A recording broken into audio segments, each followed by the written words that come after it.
Hello दोस्तों, आज की ये वीडियो उन महिलाओं के लिए है जिनका बार बार मिसकैरेज हो रहा है, बार बार गर्भपात हो रहा है। क्योंकि मेरा भी 2 बार मिसकैरेज हो चुका है, 2 बार गर्भपात हो चुका है। मेरी बेटी होने से पहले, मेरी प्रेगनेंसी कंफर्म होने से लेकर मतलब मेरी जो डिलीवरी होने से पहले मेरी 2 बार मेरा मिसकैरेज हो चुका है।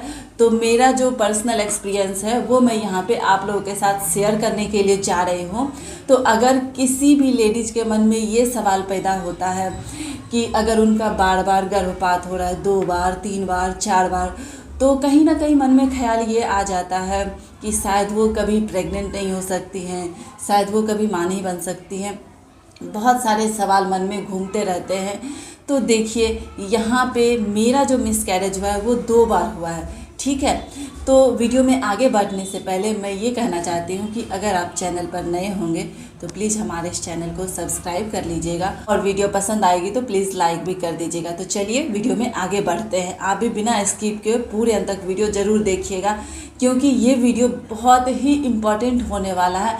अगर आप मतलब कि ये सोच रहे हैं कि आपका गर्भपात हो चुका है और आप कभी मतलब एकदम निराश हो चुके हैं, एकदम से मतलब मन में ये बैठ चुका है कि आप कभी प्रेग्नेंट हो ही नहीं सकते, क्योंकि मन में आ जाता है आपका 2 बार 3 बार 4 बार लगातार मिसकैरेज होता है ना, तो दिमाग में ये चीज़ें एक बार होता है तो चलो भाई, लगता है कि चलो सबके साथ हो सकता है, अगली बार हो जाएगा। लेकिन अगली बार भी जब आपका मिसकैरेज हो जाता है तो फिर मन में लगने लगता है कि शायद आप मतलब कि तब डर लगने लगता है कि मतलब कभी आप प्रेग्नेंट हो सकते हैं, आपकी जर्नी पूरी जा सकती है डिलीवरी तक कि नहीं जा सकती। आपके मन में बहुत क्वेश्चन रहते हैं। तो यहाँ पे मेरी जो शादी हुई थी वो 2017 में हुई थी और 2017 के बाद 1 साल के बाद मैंने कंसीव किया था।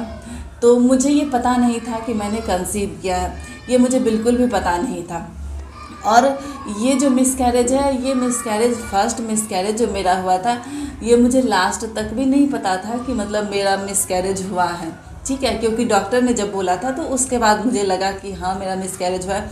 लेकिन उससे मेरा कोई उस तरह का अटैचमेंट जो कहते हैं या कुछ भी, क्योंकि आपको पता ही नहीं, जिस चीज़ के बारे में आपको पता ही नहीं होता तो फिर उस चीज़ के बारे में आप क्या ही अफसोस करेंगे।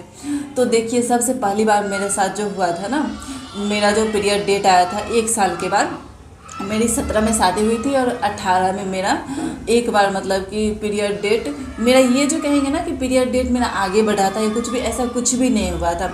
पीरियड सर्कल मेरा आया था, जैसे मंथली पीरियड आते हैं वैसे ही आए थे।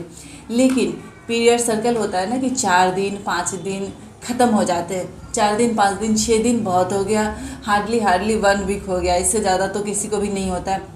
लेकिन मेरे साथ ऐसा हो गया कि 1 महीना तक मतलब कि ऐसा नहीं है कि बहुत ही ज़्यादा ब्लीडिंग होती थी, लेकिन मतलब कि अजीब तरह का लगता था, फ्री नहीं हो पाती थी। ऐसा भी नहीं था कि आपको पैड लेने की ज़रूरत होती थी, ये भी नहीं होता था।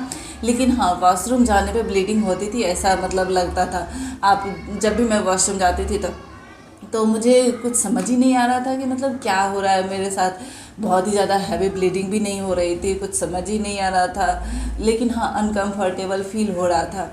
तो मैं यहाँ पे अकेले रहती हूँ, दिल्ली में मैं अकेले रहती हूँ, तो मुझे कुछ समझ ही नहीं आ रहा था। और मतलब मैं ना किसी से जल्दी कुछ बात शेयर नहीं करती हूँ, मतलब कि किसी से भी मैं मतलब उतना मेरा वो फ्रेंड सर्कल भी कुछ उस तरह का नहीं है जो मैं फ्रेंडली किसी से भी कुछ भी बात कर लेती हूँ, मेरा ऐसा नेचर ही नहीं है। तो फिर मैंने मतलब कि मेरे हस्बैंड से मैंने एक दिन ऐसे ही बोला, तो उन्होंने बोला कि हो सकता है देख लो 1-2 दिन ख़त्म हो जाएगा, या फिर मतलब कि कमज़ोरी होगी, इस कारण से भी उन्होंने ऐसा करके मतलब टाल दिया। तो फिर और वो ऑफिस स्टार्टिंग में उनका ऑफिस था, सुबह 10 बजे से जाते थे और रात में 10 बजे आते थे। तो दिन भर मैं अकेले परेशान हो जाती थी। और उस टाइम मैंने ऑफिस भी ज्वाइन कर लिया था, तो अकेले रहने के कारण मैंने ऑफिस ज्वाइन कर लिया था। तो 20 दिन तक जब मैं इस तरह सिचुएशन में थी तो मुझे समझ ही नहीं आ रहा था कि क्या हो रहा है मेरे साथ, क्या हो रहा है। तो फिर मैं ना मतलब मेरे ऑफिस में जो थे ना, मेरे सीनियर थे, तो पता नहीं मुझे मेरे मन में ऐसा लगा कि शायद वो मतलब कि उनके बच्चे हैं, तो हो सकता है लेडीज़ थी, तो मुझे लगा कि हो सकता है कि उनको मतलब इस चीज़ का कुछ एक्सपीरियंस होगा, ऐसा क्यों हो रहा है नहीं हो रहा है। तो मैंने उनसे शेयर किया था ये बात। मैंने उनसे बोला था कि मैम एक बात बोलना चाह रही हूँ, अकेले जब मैं लंच टाइम में बैठी हुई थी, लंच के टाइम में, तो मैंने उनसे बोला कि मैम मेरे साथ ना ऐसा ऐसा हो रहा है। तो वो बोली क्या कि इतने दिनों से हो रहा है और तुमने अभी तक डॉक्टर से नहीं दिखाया। मैंने बोला कुछ समझ ही नहीं आ रहा, और ऊपर से यहाँ पे नहीं हूँ, कहीं अकेले जाने में बन नहीं रहा है, और हस्बैंड बोल रहे हैं कि मतलब हो जाएगा, ठीक हो जाएगा कमजोरी के कारण बोल। तो मैम बोलती नहीं, तुमको तुरंत ही डॉक्टर के पास जाना चाहिए। उन्होंने ऐसा ये कुछ भी नहीं बोला कि तुम्हारा मिसकैरेज हुआ या कुछ भी, ऐसा कुछ भी उन्होंने कुछ भी साइन टाइप का कुछ भी नहीं बोला। बस उन्होंने बोला कि मतलब जल्दी जल्दी डॉक्टर के पास दिखा। तो अब मेरे दिमाग में घूम रहा था कि मतलब क्या करूं। फिर मैं जहाँ पे रेंट पे रहती थी ना, तो वहाँ पे मेरी आंटी थी, आंटी से अच्छी बातचीत होती थी। तो वहाँ पे फिर मैंने आके बोला कि मेरे साथ ना ऐसा ऐसा हो रहा है आंटी, आपसे एक बात पूछूं। तो उन्होंने बोला हाँ। तो मैंने बोला कि मेरे साथ ना ऐसा ऐसा हो रहा है।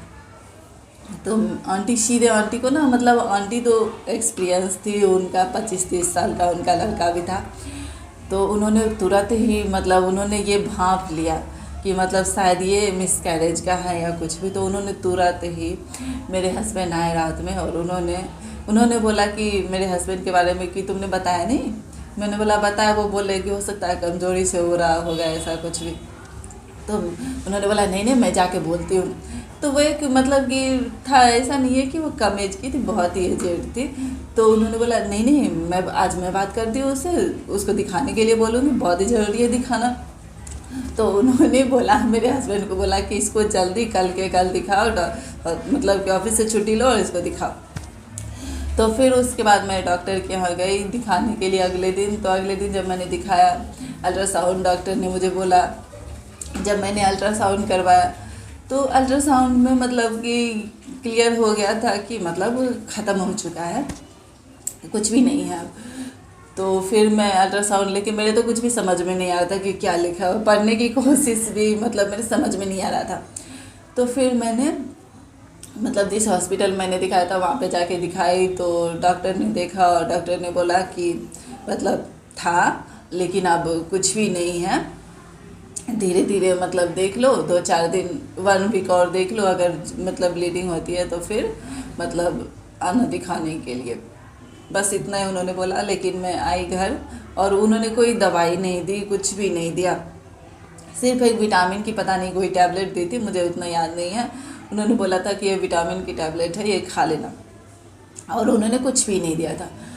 तो फिर मैं घर आई। तो फिर उसके बाद 1 वीक के बाद मतलब मेरा जो था वो क्लियर हो गया था, उसके बाद कुछ भी नहीं हुआ था, ब्लीडिंग जो थी वो ख़त्म हो गई थी। तो ये तो रही मेरी फर्स्ट मिसकैरेज की कहानी, जो मुझे पता ही नहीं था कि मुझे मतलब कि ऐसा कुछ मेरे साथ मतलब कि हो रहा है, मुझे कुछ पता ही नहीं था। तो जिसके बारे में आपको पता ही नहीं रहता है तो उसके बारे में आपको किसी तरह का कोई फीलिंग ही नहीं होता है। तो मुझे कुछ भी फीलिंग, कुछ भी इसके फर्स्ट मिसकैरेज से मुझे कोई भी कुछ भी अफसोस या कुछ मतलब कि कुछ भी एहसास ही नहीं हुआ, कुछ भी नहीं हुआ। और उसके बाद मैं ऑफिस जाती रही। उसके बाद नॉर्मल डे में मैं ऑफिस जाती रही, क्योंकि मैं अकेले यहाँ पे रहती थी, तो मैं यहाँ पे मतलब जाती रही, ठीक है। तो इसके बाद मेरा दूसरी बार भी मिसकैरेज हो गया। सेकेंड मिसकैरेज जो था मतलब 6 या 7 महीने के बाद फिर से मतलब कि मेरा मिसकैरेज हो गया था। तो सेकेंड मिसकैरेज मेरा इस तरह से हुआ था कि मेरा पीरियड डेट सेकेंड मिसकैरेज में मेरा मिस हुआ था। पीरियड मेरा जो था 2 या 3 दिन मिस हुआ था। तो मैंने टेस्ट किया तो पॉजिटिव आया था। तो फिर मैंने डॉक्टर के यहाँ जाके दिखाया था। तो डॉक्टर के यहाँ मैंने दिखाया तो उन्होंने अल्ट्रासाउंड बता दिया। तो अल्ट्रासाउंड 5-6 दिन के बाद 8 वीक या 9 वीक हो रहा था। तो 9 वीक में मैंने अल्ट्रासाउंड करवाया था। तो 9 वीक में कहते हैं कि हार्ट बीट आ जाती है, सब चीज़ ठीक ठाक रहता है। लेकिन उस टाइम पे मेरा रिपोर्ट जो था उसमें हार्ट बीट आई थी, लेकिन डॉक्टर ने मुझे ये बोला था कि आप मतलब ये जो प्रेगनेंसी जो है आप इससे शायद ये मिसकैरेज हो सकता है। मैंने बोला, मैंने उस तरह से मैं यहाँ पे अकेले रहती हूँ, तो कोई अंदर में, जैसे कि मैं गवर्नमेंट हॉस्पिटल में गई थी दिखाने के लिए, तो वहाँ पे ना अंदर कैबिन में किसी को जाने नहीं दिया जा रहा था। तो अकेले मैं गई थी, तो अंदर में ना मेरे से कुछ क्वेश्चन मतलब करने में बन ही नहीं रहा था कि क्यों मिसकैरेज होगा या कुछ भी। बस डॉक्टर ने इतना ही बोला कि शायद ये मिसकैरेज हो सकता है। नहीं भी हो सकता है, हो भी सकता है। तो फिर मेरे मन में कुछ कंफर्म ही नहीं लग रहा था कि किसी को बताऊं नहीं बताऊं। जब आप खुद कंफर्म नहीं और डॉक्टर सामने से बोल रही है कि आपका मिसकैरेज हो सकता है, नहीं भी हो सकता है, तो फिर मैंने किसी को बताया ही नहीं, मैंने किसी को नहीं बताया। और 10 दिन के बाद, 8 दिन या 8 से 10 दिन के बीच में ही मुझे ब्लीडिंग आनी स्टार्ट हो गई थी और मेरा जो था मिसकैरेज, मतलब कि 8 दिन के अंदर मुझे पेट में बहुत ही ज़्यादा एकदम से दर्द करने लगा था। तो फिर जब मैं गई थी दिखाने के लिए डॉक्टर से, तो हल्का हल्का मुझे ब्लीडिंग भी हुआ था। तो मैं डॉक्टर से दिखाने गई तो डॉक्टर ने तुरंत बोला अल्ट्रासाउंड करवा। अल्ट्रासाउंड मैंने करवाया तो उसमें रिपोर्ट में आ गया कि मतलब मिस्ड अबॉर्शन। उन्होंने बोला कि ये मिस्ड अबॉर्शन है, मतलब अंदर अब नहीं रहा, जो भी था वो अब नहीं रहा। तो फिर उसमें लिखा हुआ था रिपोर्ट में मिस्ड अबॉर्शन, जिसका कोई रीज़न नहीं था। तो फिर मैंने मतलब कि डॉक्टर से दिखाया मिस्ड अबॉर्शन। तो तब तक तो मैं थोड़ा सा, जब प्रेगनेंसी मेरी कंफर्म हुई थी तो मैंने यूट्यूब पर बहुत सारा सर्च करना मैंने शुरू कर दिया था। तो इसमें अबॉर्शन का भी आया था, तो उसमें बहुत सारे थे प्रकार। तो उसमें मैंने देखा था कि मिस्ड अबॉर्शन भी क्या होता है। तो फिर डॉक्टर ने बोल दिया मिस्ड अबॉर्शन। तो फिर मैं चेक करवाने गई रिपोर्ट में, तो रिपोर्ट में दिखाया कि डॉक्टर ने बोल दिया कि आपका कुछ भी नहीं है, आपको डीएनसी करवाना पड़ेगा। तो फिर मैंने कुछ भी नहीं करवाया, क्योंकि ब्लीडिंग मेरी स्टार्ट थी। तो मैंने कुछ करवाया ही नहीं, कुछ भी नहीं करवाया। और मतलब खुद ब्लीडिंग जो थी कम से कम 15 दिन 20 दिन तक हुई, उसके बाद ख़त्म हो गई थी। तो फिर मतलब कि उसके बाद मेरा नॉर्मल चलता रहा। उसके बाद तीसरी प्रेगनेंसी जो थी उसके 2 साल के बाद मुझे हुई थी। मतलब कि 4 साल के बाद मेरी जो बेटी थी ना, वो 4 साल पूरा होने के बाद मेरी बेटी हुई है। तो मेरी शादी 17 में हुई थी और 2021 के नवंबर में जाके मेरी बेटी हुई है। तो 4 साढ़े 4 साल में मेरी बेटी हुई है। तो तीसरी प्रेगनेंसी की जो कहानी है वो भी मैं आप लोग के साथ शेयर करूँगी। तीसरी प्रेगनेंसी की कहानी में बहुत सारे उतार चढ़ाव आए थे कंफर्म होने के बाद से। इसमें बहुत सारे मतलब अल्ट्रासाउंड रिपोर्ट में कुछ ना कुछ आ ही जा रहा था, कुछ समझ ही नहीं आ रहा था कि सोच रही थी अब किसी को बोलूँगी तो फिर नया रिपोर्ट में कुछ निकल जा रहा था, तो कुछ समझ ही नहीं आ रहा था, मतलब कि अबॉर्शन का ही आ रहा था। तो फिर जब आपको कंफर्म ही नहीं रहोगे तो आप किसी को क्या बोलोगे। तो 2 बार तो यही मिसकैरेज मेरा हो गया था। और तीसरी बार जो थी प्रेगनेंसी जर्नी उतार चढ़ाव बहुत सारे आए, लेकिन मेरी डिलीवरी हो गई थी। 2021 के नवंबर में मेरी बेटी हुई है। तो ये जो वीडियो है उन महिलाओं के लिए जो ये सोचती है कि उनका बार बार मिसकैरेज हो गया है तो वो प्रेग्नेंट नहीं हो सकती, माँ नहीं बन सकती है। और लोगों के आस पास मतलब कि शादी के ज़्यादा साल होने लगते हैं, 3 साल 4 साल 5 साल 6 साल, तो लोग भी बहुत सारे बोलने लगते हैं कि मतलब नहीं हो रहा है, दिखा लो दिखा लो। लेकिन आपके साथ क्या हो रहा है वो तो आप हर किसी से बता नहीं सकते हो।